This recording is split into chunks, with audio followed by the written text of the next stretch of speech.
Eles não se entendem. Em 3 horas, moradores enfrentaram o medo dentro de casa, numa escola e na rua. Indefeso, exposto, na linha de tiro, o morador registra o próprio desespero.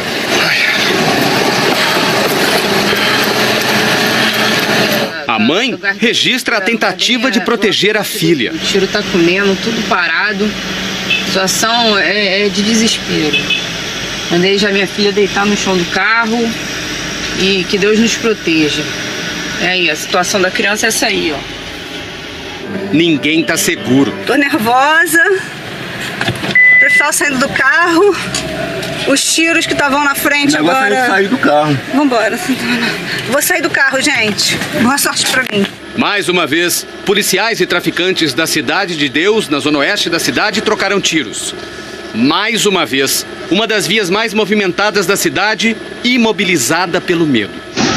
Cidade de Deus agora, linha amarela fechada.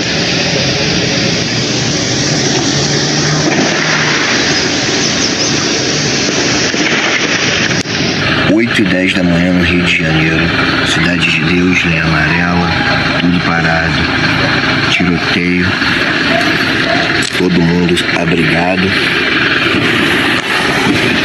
Olha a situação. A situação é a mesma de ontem, e de outros dias, e de outras regiões da cidade. O bandido está nessa casa com muro verde, as policiais estão tentando negociar a rendição desse bandido. Na casa, em Campo Grande, na zona oeste do Rio, estavam 6 pessoas, 3 crianças. O repórter Genilson Araújo acompanhou ao vivo do Globocop o momento em que um assaltante fazia a família refém. O bandido tinha roubado passageiros de um trem e entrou na casa para fugir da polícia. Ele acabou se entregando. Os moradores comemoraram. Às 10 da manhã, um outro assaltante que fugia de policiais entrou no Colégio Pedro II, na zona norte do Rio. Mais de 300 alunos estavam no prédio tendo aulas de reposição. Foi tenso, porque com a situação que a gente está no Rio de Janeiro hoje em dia, infelizmente, a gente tem que ficar ligado com tudo, tem que ter medo de tudo. Os estudantes tiveram que sair. A polícia cercou o local, mas o assaltante fugiu. Tudo isso aconteceu em 3 horas. E foi só mais uma manhã no Rio de Janeiro. Mas ninguém aceita essa rotina de medo. Tanta violência, o número de vítimas. Ninguém aceita que não tenha uma saída. Hoje, o secretário de Segurança Pública do Rio voltou a falar que uma das soluções é a ação integrada das forças de segurança. A partir disso, cada setor, cada ente, cada poder tem que se planejar, seja com concurso público, seja com aquisição de equipamentos, com manutenção dos serviços essenciais para responder às suas demandas. O comandante da Polícia Militar do Rio falou da possibilidade de cortar quase a metade das unidades de polícia pacificadora. São 38. O projeto de segurança foi implantado em 2008. A proposta foi no sentido de se extinguir 18 PPs, mas logicamente que isso passa por uma, como eu disse, por uma análise técnica. Em entrevista à jornalista Miriam Leitão, na Globo News, o ministro da Defesa, Raul Jungmann, voltou a falar em falência na área de segurança. O sistema que foi desenhado na Constituição de 88 faliu. Por quê? Porque a realidade ultrapassou. É preciso uma redistribuição de responsabilidades. Nós temos que encarar esse problema e procurar efetivamente a reforma das nossas polícias para poder integradamente enfrentar esse problema que coloca em risco a sociedade, as instituições e a democracia. Depois de mais um dia de tensão na cidade, o governador minimizou a violência que os cariocas enfrentam. A cidade do Rio de Janeiro, é claro que nós temos uma região metropolitana muito forte, a cidade do Rio de Janeiro não é a cidade mais violenta do país. Mas se a gente vê os nossos noticiários, os nossos jornais, parece que é uma cobertura cruel o que a nossa área de segurança tem aqui, infelizmente. Neste ano, o estado do Rio já registrou 530 tiroteios. São 16 por dia. A conta é do aplicativo Onde Tem Tiroteio. Todo dia a mesma coisa, né, cara? É assim que a gente vive no Rio de Janeiro. É assim que nós estamos vivendo, sobrevivendo. E na semana em que 10 presos foram mortos dentro de uma prisão no Ceará, a vistoria num presídio da região metropolitana de Fortaleza constatou outra situação absurda. A vistoria do Conselho Penitenciário do Ceará foi neste complexo de presídios na região metropolitana de Fortaleza. Numa das unidades, os detentos fazem questão de mostrar quem manda. A inscrição de uma facção criminosa diz que os agentes são proibidos de subir ao lugar onde eram feitas as vistorias a partir das 10 da noite. E ainda reforçam, o Estado é nosso. Este agente penitenciário confirma que os detentos ficam soltos e circulam livremente dentro da prisão, que foi parcialmente destruída numa onda de rebeliões em 2016.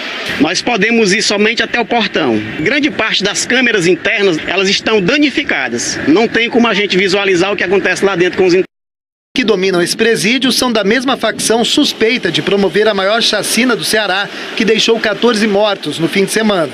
As facções dominaram os presídios, os grandes presídios do estado do Ceará, as cadeias públicas do interior do estado também, e de lá ordenam uma série de crimes e comandam o tráfico de droga nas nossas cidades. Foi numa cadeia pública do norte do estado que um confronto entre facções rivais terminou com a morte de 10 presos no início da semana. Nós procuramos o governador Camilo Santana, do PT, mas ele não quis gravar entrevista. Ontem, o governador disse que vai construir novos presídios no lugar de cadeias públicas. A secretária da Justiça, responsável pelos presídios e cadeias públicas, não grava entrevista e alega questão de segurança. Sobre o presídio onde os detentos ditam as normas, ela declarou que vai fazer uma reforma nas celas nas próximas semanas. O Ceará tem 28 mil presos e quase 2.200 agentes penitenciários. A Secretaria de Justiça do Ceará declarou que está realizando um concurso para a contratação de 1.000 novos agentes até o próximo mês de maio e que as câmeras de segurança nos presídios voltarão a funcionar depois da reforma nos prédios. A Polícia Federal fez uma operação para investigar fraudes no Postales, o fundo de pensão dos Correios. Entre as pessoas que prestaram depoimento está o atual presidente do BNDES, Paulo Rabelo de Castro. O Postales está entre os 15 maiores fundos de pensão do país em volume de recursos. As investigações apontaram a prática de fazer investimentos fracassados. E justamente pelas mãos de quem deveria proteger as aplicações: gestores, empresas de avaliação de risco e administradores de fundos. Segundo a Polícia Federal e o Ministério Público, ex-dirigentes do Postales autorizavam esses investimentos. Analistas emitiam relatórios técnicos falhos, com avaliações irreais para viabilizar a operação. As empresas que recebiam dinheiro do Postales repassavam parte dos recursos para os suspeitos de envolvimento no esquema. O rombo no fundo é de quase 6 bilhões de reais. Dinheiro dos funcionários dos Correios. Os aposentados estão tendo um desconto no valor do benefício para cobrir o rombo. É um desastre terrível, porque a base justamente da sobrevivência desses aposentados está nessa suplementação, está nessa aposentadoria paga pelo Postales. Para rastrear provas e possíveis envolvidos, a Polícia Federal e o Ministério Público deflagraram a Operação Pausari. Foram mais de 100 mandados de busca em Brasília, no Rio, em São Paulo e em Alagoas. E a Justiça autorizou 46 de condução coercitiva, convertidos em intimações por causa da proibição de coercitivas decidida pelo ministro Gilmar Mendes, em dezembro. O presidente do BNDES, Paulo Rabelo de Castro, foi alvo de busca e intimação. Ele foi fundador da SR Rating, uma das empresas contratadas pelo Postales para fazer a avaliação econômico-financeira de alguns dos empreendimentos, muito provavelmente para dar uma aparência de legalidade aos papéis comprados pelo fundo de pensão, segundo a decisão do juiz Valisney de Oliveira, que autorizou a operação. Rabelo foi ouvido na Polícia Federal em Brasília. Também foram alvos o ex-presidente do Postales, Alexei Predjenchensky, o ex-diretor financeiro, Adilson Florencio, e Milton Lira, suspeito de ser o operador de propinas do PMDB no Senado. Os policiais fizeram buscas no BNY Mellon, no Rio, instituição contratada para administrar os investimentos do Postales e considerada responsável pela maior parte das operações suspeitas. A Justiça Federal aqui em Brasília autorizou a prisão preventiva do ex-presidente do BNY Mellon, José Carlos Lopes Oliveira, mas ele está no exterior. As investigações indicam que enquanto presidia o BNY Mellon, que administrava os investimentos do Postales, ele se tornou sócio de uma empresa que recebia dinheiro do fundo, a ATG, de Arthur Mário Pinheiro Machado. A empresa de José Carlos recebeu cerca de 40 milhões da ATG e de mais 2 empresas de Arthur Mário. O BNY Mellon, no Brasil, declarou que está cooperando com as autoridades. O Postales afirmou que tem todo o interesse de que os fatos sejam esclarecidos. A SR Ratings declarou que fez a avaliação para um grupo em 2009, mas que, por norma, não poderia saber que entre os interessados na empresa estaria o Postales. A SR declarou ainda que Paulo Rabelo de Castro se dirigiu hoje voluntariamente para prestar esclarecimentos. Arthur Machado, Milton Lira e a empresa ATG negaram as acusações. A defesa de Alexei Pretechensky afirmou que ele jamais teve qualquer conduta ilegal. Nós não conseguimos contato com Adilson Florencio e José Carlos da Silva Oliveira. O PMDB não quis comentar. O Tribunal de Contas da União vai apurar por que a Caixa Econômica Federal concedeu empréstimos a estados e municípios usando a receita de impostos como garantia. Quase todos os estados, o DF e 500 municípios fizeram empréstimos na Caixa Econômica Federal. Um valor total de mais de 60 bilhões de reais. Só no ano passado, a Caixa concedeu quase 4 bilhões.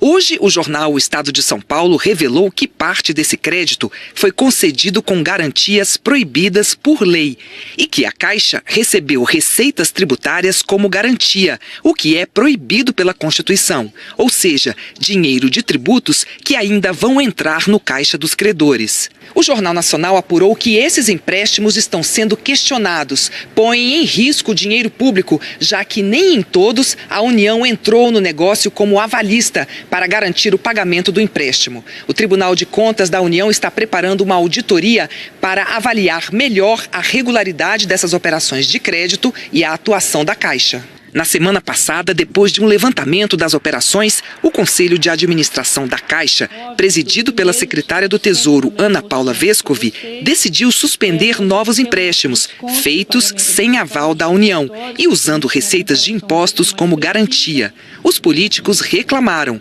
O governo aguarda a avaliação do Banco Central quanto a novas condições para assegurar o pagamento afastando riscos.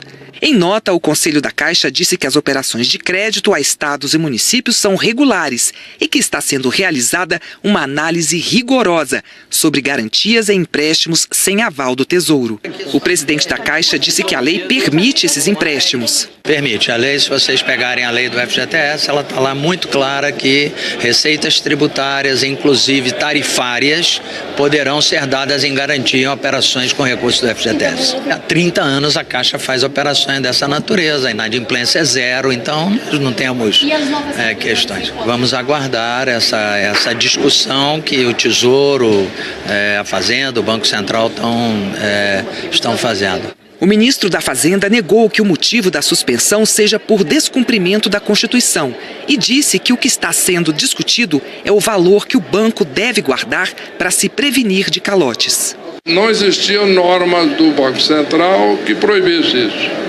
Então agora, a nosso pedido, o Banco Central está atualizando as normas e fazendo decisões. Isso é importante para qualquer instituição financeira, seja privada ou pública. No caso das públicas, que também tem uma carteira de empréstimos para o setor público, o Banco do Brasil e a Caixa Econômica, além de outros bancos também do setor público. O Ministério Público Federal está investigando o delegado indicado para ser o novo superintendente da Polícia Federal do Rio. A suspeita é de troca de favores com políticos. Ele foi escolhido para o cargo pelo diretor-geral da PF, Fernando Segovia. O homem indicado para comandar todas as operações da Polícia Federal no Rio, inclusive as da Lava Jato, está na mira do Ministério Público Federal. Felício Laterça é investigado por supostas ligações com políticos do Estado. Em 2017, os procuradores abriram um procedimento para investigar a conduta dele quando era delegado da Polícia Federal em Macaé, no interior do Rio. A suspeita é que Felício Laterça teria recebido vantagens para transferir a sede da delegacia da PF na cidade para um prédio alugado pela prefeitura. Segundo as investigações, o dono do imóvel é Clementino da Conceição, que na época era prefeito de Santa Maria Madalena, outra cidade do interior do estado, e aliado político do prefeito de Macaé, doutor Aloísio. De acordo com o Ministério Público, o prefeito queria garantir que o imóvel continuasse alugado, proporcionando rendimentos ao proprietário. E Felício Laterça faria esforços para a mudança de prédio em troca de privilégios e um cargo no Legislativo para o irmão, Rodolfo Laterça. Rodolfo é agente penitenciário concursado e foi presenteado com um cargo comissionado no gabinete do então deputado Farid Abraão, do PTB. Segundo as investigações, ele também é integrante do grupo político ligado ao prefeito de Macaé. A decisão de trocar o comando da Polícia Federal no Rio foi do diretor-geral da PF, Fernando Segovia. Indicado pelo PMDB no Senado, ele já foi alvo de críticas de que poderia enfraquecer as investigações de políticos na Lava Jato. A nomeação do novo superintendente da PF no Rio ainda depende da aprovação do Ministério da Justiça, que disse que não foi informado da indicação de Felício Laterça. E hoje o irmão do delegado assumiu um novo posto. Rodolfo Laterça virou subsecretário de Gestão Operacional da Secretaria de Estado de Administração Penitenciária, nomeado pelo governador Luiz Fernando Pezão, do PMDB. Na prática, ele vai ser o responsável por todos os presídios do estado do Rio, inclusive a cadeia pública de Benfica, onde estão os presos da Lava Jato. Entre eles, deputados do PMDB que fazem parte da cúpula da Assembleia Legislativa, onde Rodolfo trabalhava até ontem, justamente no gabinete de um deputado do partido. A Secretaria de Administração Penitenciária afirmou que Rodolfo Laterça é inspetor de carreira com experiência e que antes da nomeação foi investigado pela Corregedoria e por uma comissão disciplinar. O novo superintendente da Polícia Federal do Rio, Felício Laterça, afirmou que há mais de 30 anos a delegacia de Macaé fica em prédios mantidos pelo município e que ele não tem qualquer relação com deputados. A Prefeitura de Macaé disse que o prédio está ocupado pela Polícia Federal por comodato e que esse sistema foi implantado em 2009. A Direção-Geral da Polícia Federal em Brasília não se manifestou sobre o assunto até agora. O juiz Francisco Chintati, da 5ª Vara Civil de São Paulo, negou o recurso de Patrícia Abravanel contra o ex-executivo da JF, Ricardo Saldi, por danos morais. Em delação premiada, Saldi disse que Patrícia participou de um jantar onde foi negociado o pagamento de propina para o marido dela, o deputado Fábio Faria, do PSD. A defesa de Patrícia disse que o depoimento é calunioso e negou que ela tivesse participado da conversa. O juiz entendeu que não houve ofensa porque Saldi não fez nenhuma acusação direta contra Patrícia Abravanel. Nós não conseguimos contato com a defesa dela.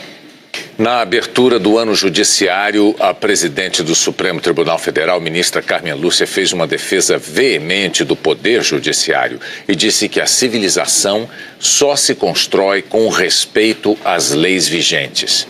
A ministra também deu um recado duro. Disse que desacatar a justiça é inaceitável. A anfitriã não fez cerimônia. No discurso, a presidente do Supremo Tribunal Federal, ministra Carmen Lúcia, foi direta. Disse que os povos são postos à prova sempre, em alguns momentos mais que em outros, mas que o caminho da civilidade é o respeito à lei. Há que se lembrar que o respeito à Constituição e à lei para o outro é a garantia do direito para cada um de nós, cidadãos.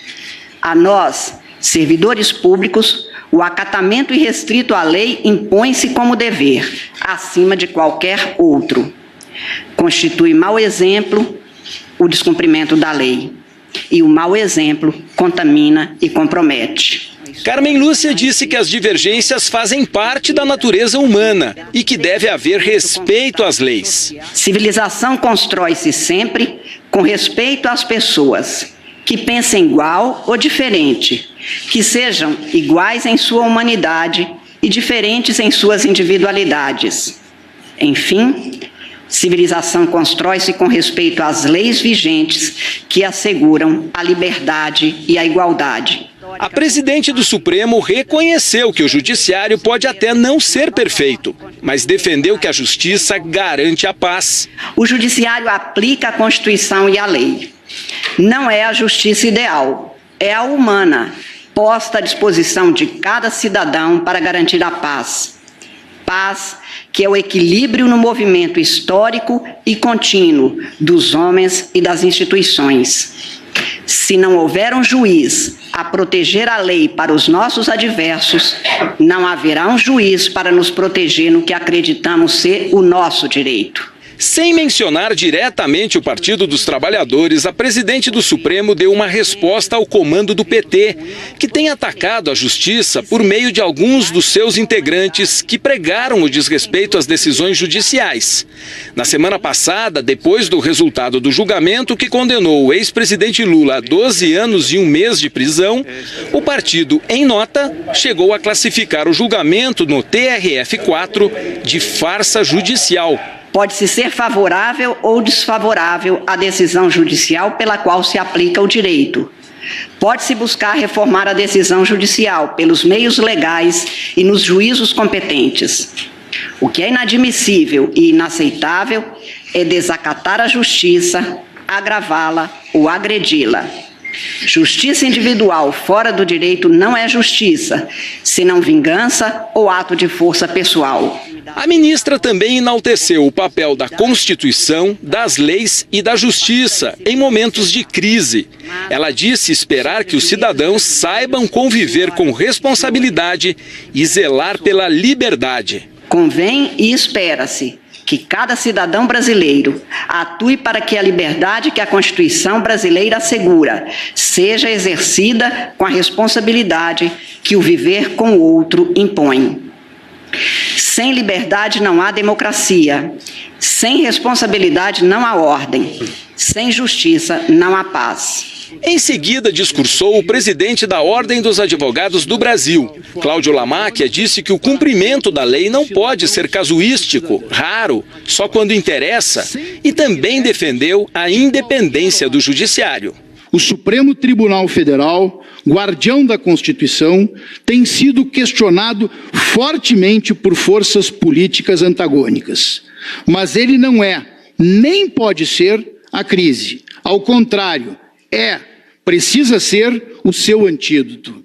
Igualmente, assistimos a tentativas inaceitáveis de constranger e influenciar magistrados, por meio de pressões políticas, em flagrante desrespeito à independência do Poder Judiciário. A Procuradora-Geral da República, Raquel Dodge, foi a última a falar.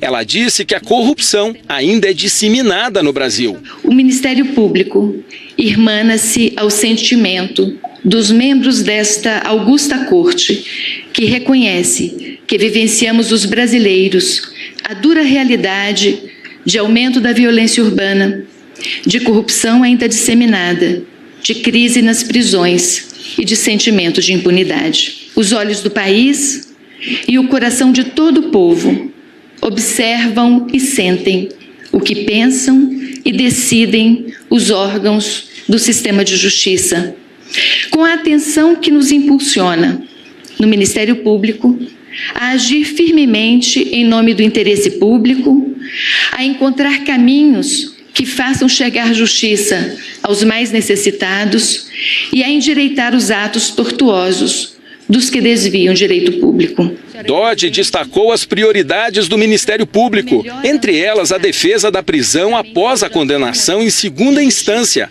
autorizada pelo Supremo Tribunal Federal em 2016. O Ministério Público tem agido e pretende continuar a agir com o propósito de buscar resolutividade para que a justiça seja bem distribuída, para que haja o cumprimento da sentença criminal após o duplo grau de jurisdição que evita impunidade, para defender a dignidade humana, de modo a erradicar a escravidão moderna, a discriminação que causa infelicidade e para assegurar acesso à educação, à saúde e a serviços públicos de qualidade. A plateia aplaudiu os discursos.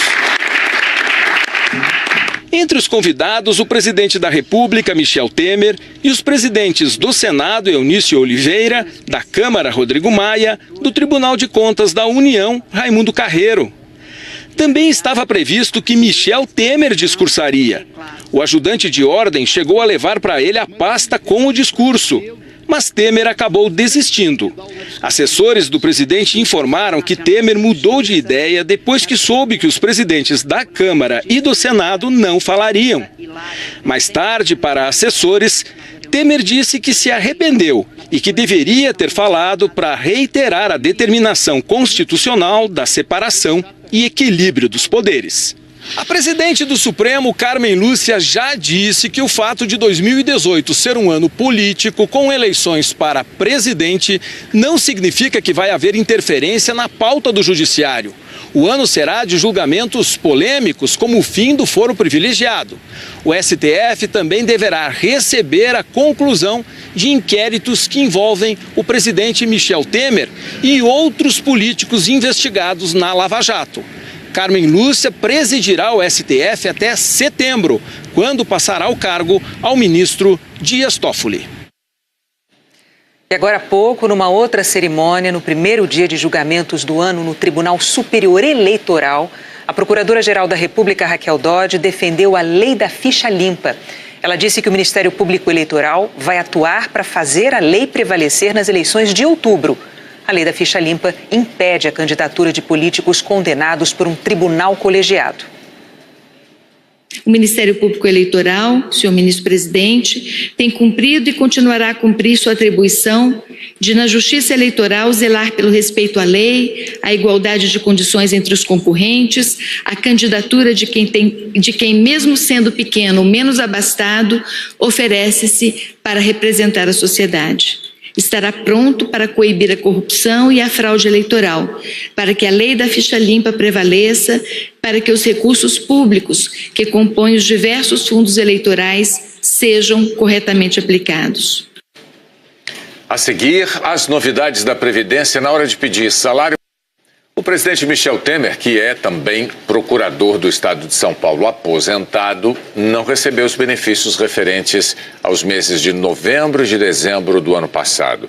Segundo o governo de São Paulo, o presidente não fez o recadastramento obrigatório, chamado de prova de vida, e por isso o pagamento foi suspenso. Em outubro, o último mês que ele recebeu, o benefício foi de R$ 22 mil. A assessoria do Palácio do Planalto informou que Temer já tomou as providências para o recadastramento. O INSS anunciou que a aposentadoria por tempo de contribuição e o salário maternidade poderão ser solicitados por telefone ou pela internet. No mundo ideal, na hora que o cidadão for registrar seu filho no cartório, o INSS vai automaticamente fazer a concessão desse benefício para o cidadão e o cidadão poderá receber seu benefício sem precisar ir a uma agência do INSS. No mundo real, ainda não é assim. Mônica ganhou o bebê há apenas 9 dias e hoje teve de ir com ele a uma agência para dar entrada no pedido de salário maternidade. Nem tirei os pontos ainda, que foi cesárea. Tive que vir para poder estar resolvendo. Vou estar sem trabalhar e eu tenho que contar com esse dinheiro para poder pagar as dívidas que não cessam, né? No mundo ideal, o cidadão vai receber um comunicado do INSS informando que ele está apto a se aposentar por tempo de contribuição. Bastando que o cidadão faça uma ligação ao 135 e se manifeste o interesse em receber essa aposentadoria de forma automática. Mas no mundo real, o 135 nem sempre funciona. Dona Fátima ligou várias vezes. Chama, ou ninguém atende, ou quando atende 1 minuto, aguarde 1 minuto, por favor, aguarde 1 minuto e esse minuto é difícil de passar, né? Problema que já foi mostrado no Jornal Nacional. No início do ano, o repórter Elter Duarte esperou quase meia hora para ser atendido pelo 135. Quando conseguiu... Entendo. Então, realmente, estamos com problema no sistema, mas o senhor vai ter que retornar o contato e verificar. Caiu a ligação. Quem procura as agências também enfrenta fila e burocracia, porque outro tipo de atendimento, pela internet, nem sempre funciona. Seu Milton não conseguiu resolver de casa o problema dele, e não foi por falta de tentativa. E várias vezes. Minha filha é analista de sistema no STJ, ela que entende, entra, não dá certo, não. Mesmo com tantos problemas, o INSS diz que já na semana que vem, o salário maternidade poderá ser solicitado pela internet ou pelo telefone 135. O mesmo ocorrerá a partir de março com a aposentadoria por tempo de contribuição. O 135 passou por umas dificuldades nos últimos meses, já foram corrigidos os problemas. Nos próximos 30 dias o problema vai ser 100% resolvido no prazo de atendimento, que é de 15 minutos no máximo o atendimento. As regras novas para o despacho de bagagem nos aeroportos completaram 6 meses e com um efeito bem visível. O número de reclamações dos passageiros dobrou. A última moda no aeroporto é viajar mais leve, com uma mala pequena, para conseguir levar junto na cabine do avião. Cadê a malona grande? Não tem, né? Não vai, ainda mais para viagem rápida, assim. A Thaís, que já pagou para despachar 2 malas, R$60 cada, estava torcendo para não ter que fazer o mesmo com essa. Eu vou tirar a dúvida ali com o rapaz, mas eu quero que eu leve dentro do avião para não ter que pagar mais nada. Os brasileiros passaram a pesar melhor o que vale a pena levar numa viagem de avião depois da resolução da Agência Nacional de Aviação Civil, que permite que as empresas aéreas vendam passagens com franquias de bagagem diferentes, sem custo extra. Só mesmo uma mala assim, de mão, com até 10 quilos. A promessa era que, cobrando a parte pelas outras malas, as passagens ficariam mais baratas. E elas ficaram, segundo o IBGE, queda de 15% na média em agosto, 2 meses depois de as empresas cobrarem pela mala despachada. Já em setembro, os preços das passagens aéreas subiram mais de 20% e ficaram num sobe e desce, até janeiro. Se você cobra bagagem, você deveria baratear o preço da passagem. Infelizmente, não é o que acontece. Um site que reúne reclamações de consumidores percebeu que elas dobraram assim que as novas regras entraram em vigor. Foram 2.700 reclamações sobre bagagens despachadas no segundo semestre do ano passado, contra 1.300 nos primeiros 6 meses. Das reclamações sobre bagagem, 1 em cada 3 está relacionada com a tarifa cobrada pelas companhias aéreas. No segundo semestre de 2017, aumentaram em 100% as queixas contra as tarifas. O consumidor está descontente e está reclamando. A Carla registrou uma reclamação por ter que despachar a mala que estava dentro dos padrões para ir na cabine. Nesses casos, as empresas aéreas não cobram por essa bagagem. Os funcionários da companhia avisaram que não havia espaço mais para bagagens de mão dentro da cabine e que dali em diante os próximos passageiros que fossem embarcar teriam que voluntariamente despachar a mala. Adriana, aquela que viaja super leve, diz que tem sido comum passar aperto com a bagagem dentro do avião. Atrasa o voo porque o pessoal não consegue acomodar a bagagem acima. A ANAC afirmou que também recebeu o dobro de reclamações sobre bagagens no segundo semestre do ano passado, que acompanha o preço médio das passagens, mas que é necessária uma série histórica significativa para analisar os efeitos da cobrança da bagagem nas tarifas. A Associação Brasileira das Empresas Aéreas considerou natural que o processo de adaptação gere dúvidas e insatisfações e declarou que, diante do total de clientes atendidos, foram poucos que registraram reclamações. A balança comercial brasileira teve o melhor resultado para o mês de janeiro em 12 anos. As exportações superaram as importações em 2 bilhões e 700 milhões de dólares. As vendas de automóveis para o exterior continuaram em alta. O país também vendeu mais soja, milho e carne e importou mais combustíveis e máquinas. Depois de 3 anos em queda, a produção da indústria brasileira voltou a crescer em 2017, 2,5% em relação a 2016. Os destaques foram a produção de automóveis e de máquinas e equipamentos que a indústria usa. A seguir, o político que pediu demissão por vergonha de ter chegado atrasado. O Congresso da Polônia aprovou hoje uma lei que pune quem sugerir que o país foi cúmplice do Holocausto nazista. O extermínio de 6 milhões de judeus pelo regime de Adolf Hitler no fim da primeira metade do século XX. A legislação ainda depende da sanção do governo polonês, mas já provocou críticas dos Estados Unidos e de Israel. Os dois países expressaram preocupação com as consequências que essa lei possa ter no relacionamento com a Polônia. Os americanos lideraram a vitória militar dos países aliados contra a Alemanha nazista e a fundação do Estado de Israel ocorreu na esteira do assombro mundial com o Holocausto. A punição prevista é de 3 anos de prisão para quem falar em campos de extermínio poloneses, por exemplo. O presidente dos Estados Unidos, Donald Trump, liberou a divulgação de um documento que lança dúvidas sobre a imparcialidade da investigação da influência russa nas eleições americanas. O suspense começou na segunda-feira, quando deputados republicanos decidiram tornar público um documento que acusa o FBI e o Departamento de Justiça de abuso de poder na investigação sobre a influência russa no processo eleitoral americano. Mas para isso, os republicanos precisavam do aval do presidente. Na terça-feira, na saída do discurso sobre o Estado da União, Trump foi flagrado dizendo que ia divulgar o memorando com certeza. O documento foi preparado por um dos maiores aliados de Trump no Congresso, o líder do Comitê de Inteligência da Câmara, Devin Nunes. A oposição democrata acusa os republicanos de terem colocado no memorando só as informações que interessavam ao governo.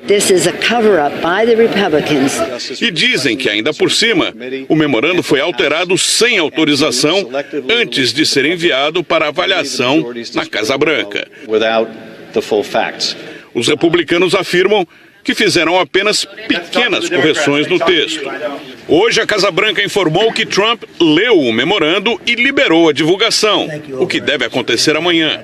A imprensa americana diz que integrantes do governo temem que o diretor do FBI peça demissão. Christopher Wray, o diretor do FBI, foi à Casa Branca no começo da semana para pedir que o memorando não fosse divulgado, mas não recebeu nenhuma garantia. Ele também soltou um comunicado dizendo que a omissão de fatos compromete a veracidade do documento. O FBI e o Departamento de Justiça sempre tiveram independência para trabalhar, mas Trump não poupa críticas a esses setores do próprio governo dele. O presidente da Câmara dos Deputados disse que o memorando não vai interferir na investigação comandada por Robert Mueller, que tenta descobrir se integrantes da campanha de Trump colaboraram com os russos e também se Trump tentou obstruir a justiça. Mas a imprensa americana diz que o presidente vê sim o memorando como uma prova de que a investigação é partidária e, portanto, não deve ser levada a sério. Um pedido de demissão surpreendente ganhou destaque no noticiário político da Inglaterra. O Lord Michael Bates pediu desculpas a todo o parlamento. Disse que estava profundamente envergonhado pelo atraso de alguns minutos que o impediu de responder à pergunta da representante da oposição. E anunciou que, por isso, se demitia do cargo. Os colegas do plenário acharam um exagero.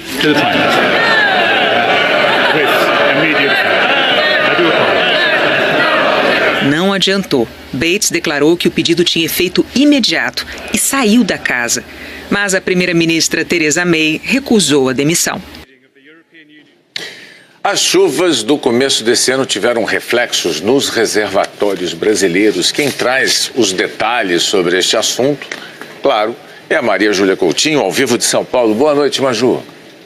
Oi, Bonner. Boa noite para você, para Renato e para todos. Olha só, vamos fazer esse pequeno balanço aí, porque a chuva conseguiu manter o nível, por exemplo, do Descoberto, o principal reservatório lá do Distrito Federal, que fechou o mês com 43% da capacidade. No pior da crise por lá, em novembro, ele chegou a 5,3%. Agora veja como estão dois reservatórios importantes para a geração de energia. Furnas está com quase 21%, depois de ter ficado com menos de 10% 20%, mas continua pior do que em janeiro do ano passado, viu? Sobradinho, que é importante para o Nordeste, chegou a míseros 2,71% aí e terminou o mês de janeiro com 13,78%. Ainda é baixo, né? Vamos saber agora da chuva amanhã. Temporais devem atingir o interior da Bahia, do Piauí, do Maranhão, grande parte aí da região norte e também da centro-oeste.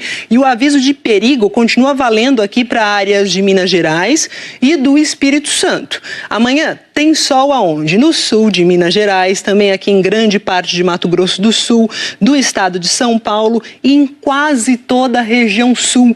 E em vários pontos da região sul, a umidade relativa do ar pode descer a ladeira, chegando a menos de 20%. Lá no oeste gaúcho, é muito baixo isso.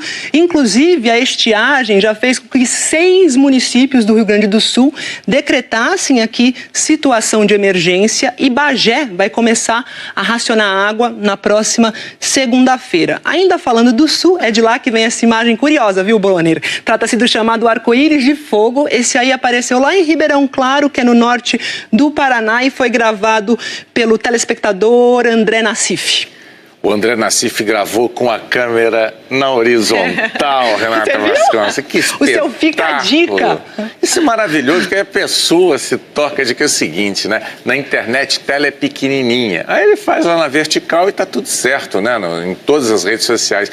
Mas na televisão, gente, olha esta tela da Maria Júlia Coutinho. Dá uma olhada. Bota de novo a imagem, gente, aqui do arco-íris. Olá, foi hoje bonito. Isso, Maju? Foi hoje Não, isso? Isso foi no começo da semana. A gente recebeu hoje, mas foi no domingo isso. Olha só que bonito. Fica a dica do Bonner, tá aí, ó. E que semana, então, né? E que semana espetacular. Que lua que teve ontem que Super você anunciou. Lua. Foi linda a lua, né? Aliás, linda. Aliás, diga-se, no Rio de Janeiro, além da lua, que estava muito visível e muito bonita, a temperatura... Que temperatura, né? Temperatura que faz com que as funções vitais de um ser humano sejam preservadas e respeitadas. É uma coisa espetacular. E amanhã, como é que ficam as temperaturas? Temperatura que o William Bonner gosta. Olha só, vou guardar o Rio aí para o final. Deixa eu falar das outras temperaturas. 32 lá em Porto Alegre, Bonner também em Campo Grande, lá com sol nessas duas capitais. São Paulo com 27, previsão de garoa à noite. 31 graus em Maceió e em João Pessoa, lá no Recife com 32, da praia numa boa aqui nessas capitais, chuva o dia todo e 26 graus em BH, 28 em Porto Velho, tempo bem carrancudo, São Luís com 30 e chuva o dia inteirinho. O Rio, agora sim para vocês, amanhece com chuva fraca, mínima de 19, à tarde essa chuva pode encorpar, Bonner, e a máxima vai ser de 32, pelo visto não é a máxima que te agrada muito. Não é, mas é suportável, 32 a gente aguenta. Obrigado, Maju. Tchau, até mais. Até mais. Morreu hoje o operador dos equipamentos de transmissão do helicóptero que captava imagens para a TV Globo Recife. Miguel Brendo Pontes, de 21 anos, estava no helicóptero que caiu há 10 dias na praia de Brasília Teimosa, a 30 metros da areia. O comandante Daniel Galvão e a sargento da aeronáutica Lia Maria de Souza morreram. Miguel foi levado para o Hospital da Restauração e passou por várias cirurgias. O enterro vai ser amanhã à tarde em Jaboatão dos Guararapes, na região metropolitana do Recife. A TV Globo lamenta a perda de mais um parceiro e manifesta solidariedade com as famílias das vítimas. Daqui a pouco a gente volta com a decisão que deixou um cheirinho de pizza no caso daquele... A Corte Arbitral do Esporte revogou o banimento que o Comitê Olímpico Internacional tinha imposto a 28 atletas russos por uso de doping. O tribunal considerou que não houve evidências que justificassem a punição, mas por causa do esquema de doping sistemático na Rússia, o país segue proibido de disputar os Jogos de Inverno de Pyeongchang, na Coreia do Sul, que começam na semana que vem. Os atletas russos que quiserem participar, mesmo esses que foram liberados, precisam de um convite do COI para disputar os Jogos representando a bandeira olímpica. Bom, por hoje é só. O Jornal da Globo começa logo depois de Brasil a Bordo. Boa noite. Boa noite, até amanhã.